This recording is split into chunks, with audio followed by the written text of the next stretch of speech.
राज्यपाल और राज्यपाल की कार्यशैली के ऊपर सर्वोच्च न्यायालय का करारा प्रहार। सर्वोच्च न्यायालय ने कहा कि राज्यपाल संविधान के अनुसार चलते हैं, ना कि किसी पार्टी के अनुसार। राज्यपाल को स्वतंत्र एवं निष्पक्ष होकर कार्य करना चाहिए, ना कि किसी के अनुसार या किसी के दबाव में। राज्य द्वारा निर्मित विधेयकों को रोक कर रखना पूरी तरीके से असंवैधानिक।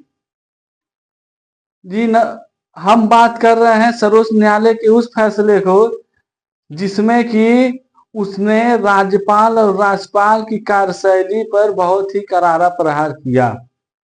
नमस्कार, मैं अभिषेक कुमार स्वागत करता हूं आप सभी का आपके अपने यूट्यूब चैनल मुद्दे की बात आपके साथ 24x7 में। सर्वोच्च न्यायालय ने 8 अप्रैल को दिए अपने ऐतिहासिक फैसले में राज्यपाल और राज्यपाल की कार्यशैलियों पर बहुत ही करारा प्रहार किया और एक सीमा रेखा निहित की।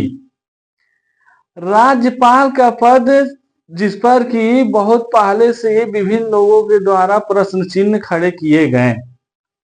राज्यपाल यानी कि वह पद जो राज्य के लिए बहुत ही महत्वपूर्ण होता है और जो भी राज्य के द्वारा विधेयक इत्यादि निर्मित किए जाते हैं उस पर जब उसका हस्ताक्षर होता है तो वह पूर्ण रूप से नियमित होते हैं और लागू होते हैं। राज्यपाल को लेकर हमेशा से ही एक नई कोई ना कोई दुश्वारियां खड़ी होती रहती हैं। यदि केंद्र में जिसकी सरकार है और राज्य में भी उसी की सरकार है वहां तो बातें ठीक होती हैं, परंतु यदि कोई अन्य पार्टी राज्य में शासित है और केंद्र में वहां निश्चित है राज्यपाल और मुख्यमंत्री में टकराव। यह अक्सर देखने को मिलता है और वर्तमान समय में यह मुद्दा बहुत ही गंभीर है। अनेक राज्यों द्वारा बार बार यह आरोप लगाया जा रहा है कि राज्यपालों द्वारा उनके द्वारा निर्मित विधेयकों को बहुत ही समय तक रोक लिया जा रहा है, उस पर कोई प्रतिक्रिया नहीं दी जा रही है, जो कि एक चिंता का विषय है। ऐसे में सर्वोच्च न्यायालय द्वारा दिया गया फैसला बहुत ही महत्वपूर्ण है। क्या है पूरा मामला, पहले वह समझते हैं। तमिलनाडु में डीएमके यानी कि वहां पर क्षेत्रीय पार्टी की सरकार है जिसका नाम है डीएमके। उसके मुख्यमंत्री हैं एमके स्टालिन। 2023 में तमिलनाडु सरकार द्वारा 13 बिलों का निर्माण किया गया और उसे स्वीकृति के लिए राज्यपाल के पास भेजा गया, परंतु राज्यपाल ने उस पर स्वीकृति नहीं प्रदान की और लगभग 11 विधेयकों को वापस कर दिया। एक बार पुनः जब राज्य के विधानसभा से बिल को पास करके राज्यपाल के पास भेजा गया तो राज्यपाल ने उसे अपने पास रोक लिया।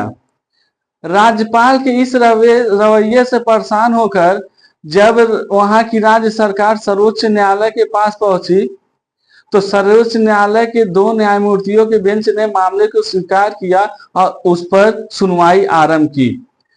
8 अप्रैल को अपने दिए गए ऐतिहासिक फैसले में 2 न्यायमूर्तियों की पीठ जिसमें कि जेबी पारदीवाला और आर महादेवन होते हैं, लिखते हैं कि राज्यपाल के द्वारा किया गया इस प्रकार का कृत्य अत्यंत निंदनीय है और यह कहीं न कहीं राज्य की स्वतंत्रता में हस्तक्षेप करता है। राज्यपाल के पास कोई ऐसी वीटो या पॉकेट वीटो शक्ति नहीं कि वह इस प्रकार से बिलों को अपने पास रोके और उस पर अपनी सहमति ना प्रदान करे। हम इसकी सीमा रेखांकित करते हैं और उसको एक सीमित दायरे में निहित करते हैं। आगे लिखे गए फैसले में और लिखते हैं कि राज्यपाल को पूर्ण स्वतंत्र होकर कार्य करना चाहिए, ना कि किसी के दबाव में या किसी के आदेश पर।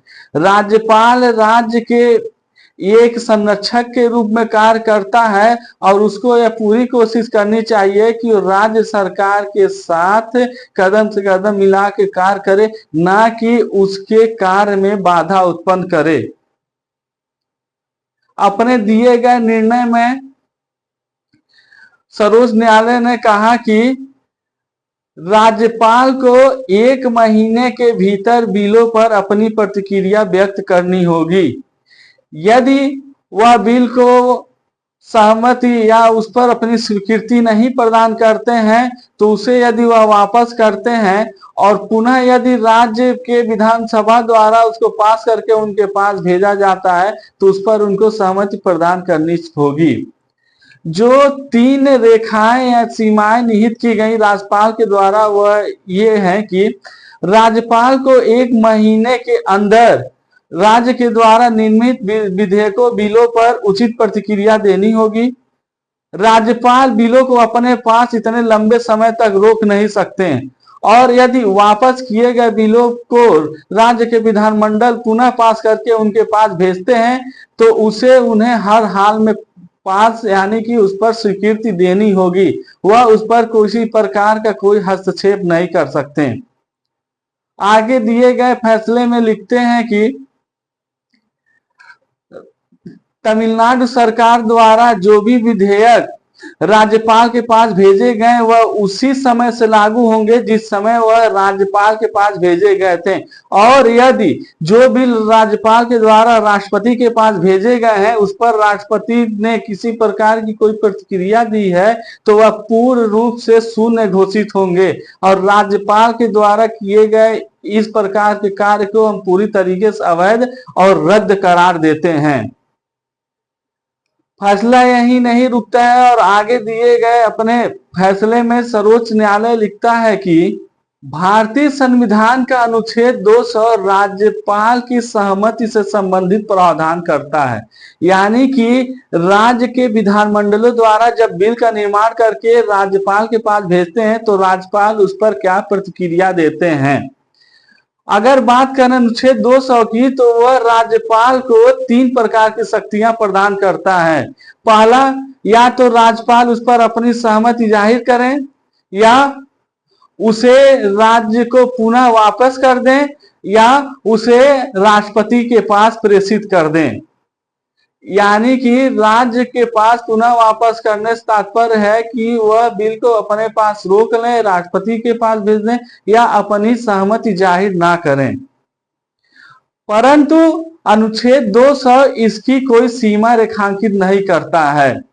सर्वोच्च न्यायालय ने आगे लिखे अपने फैसले में निर्धारित किया कि चूंकि अनुच्छेद 200 राज्यपाल को कोई असीमित शक्तियां प्रदान नहीं करता और कोई सीमाएं रेखांकित नहीं करता, परंतु इसका मतलब यह नहीं है कि उसकी कोई सीमा रेखांकित नहीं की जा सकती या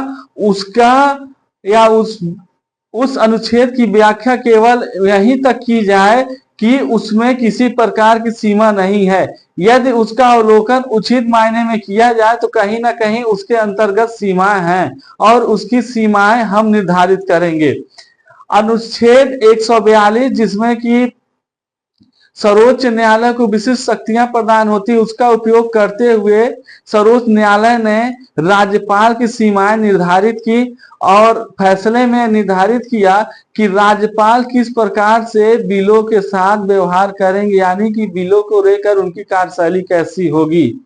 उन्हें उस पर हर हाल में 1 महीने के भीतर प्रतिक्रिया देनी होगी या राज्य को पुनः उसको वापस करना होगा और यदि राज्य एक बार उसमें सुधार करके या उसको फिर से विधानसभा से पास करके राज्यपाल के पास भेजता है तो उस पर उसको राज्यपाल को सहमति देनी ही देनी होगी। आगे लिखे गए फैसले में सर्वोच्च न्यायालय कहता है कि हम राज्यपाल की शक्तियों को सीमित नहीं कर रहे हैं, परंतु राज्यपाल द्वारा की गई कार्यशैली या उनके द्वारा किया गया कोई भी कार्य न्यायिक समीक्षा के अधीन होगा। यानी कि समय पर या जब आवश्यकता पड़ेगी हम उनके कार्यों की न्यायिक समीक्षा करेंगे, उनकी पूरी कार्यशैली न्यायिक समीक्षा के अधीन होगी। सर्वोच्च न्यायालय ने आगे लिखे फैसले में कहा कि डॉक्टर अंबेडकर द्वारा दिया गया भाषण संविधान सभा में अभी भी प्रासंगिक है कि संविधान जितना ही अच्छा क्यों ना हो, यदि उसको लागू करने वाले लोग बुरे होंगे तो निश्चित ही बुरा साबित होगा और संविधान जितना ही बुरा क्यों ना हो, यदि उसको लागू करने वाले लोग अच्छे होंगे तो वह निश्चित ही अच्छा साबित होगा।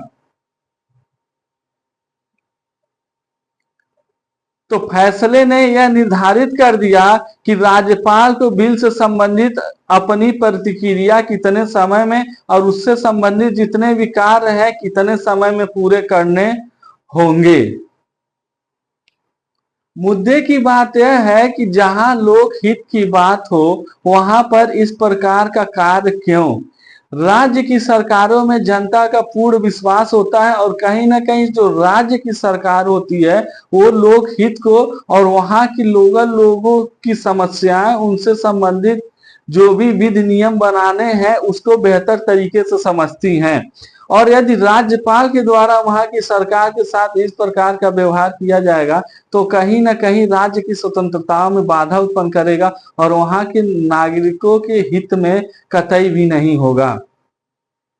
राज्यपाल चूंकि राज्य के लिए एक महत्वपूर्ण पद है, उसको नियमों के अधीन रह करके और लोक हितों को ध्यान में रख के कार्य करना चाहिए, ना कि सिर्फ इन उद्देश्यों से कि जो पार्टी केंद्र में शासित है हम उसी के अनुसार कार्य करें और राज्य में यदि कोई और पार्टी है तो हम उसका विरोध करें या उसके द्वारा किए गए कार्यों में बार बार बाधा उत्पन्न करें, क्योंकि यहाँ मामला लोकहित का है।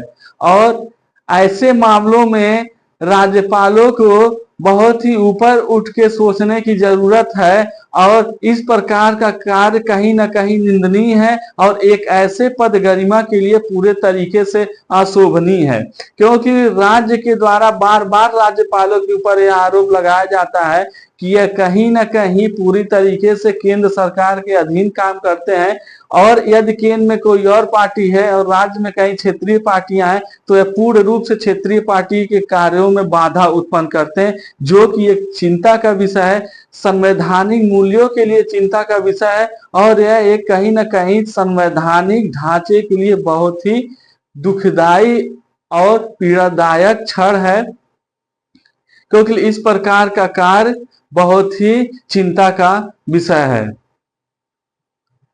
बाकी इसी प्रकार की जानकारी और जानकारी पूर्वक बातों के लिए आप सभी हमारे चैनल को सब्सक्राइब करें, वीडियो को लाइक करें और ज्यादा से ज्यादा शेयर करें और हाँ, कमेंट के माध्यम से अपनी राय मुझ तक जरूर पहुंचाएं। बहुत बहुत धन्यवाद।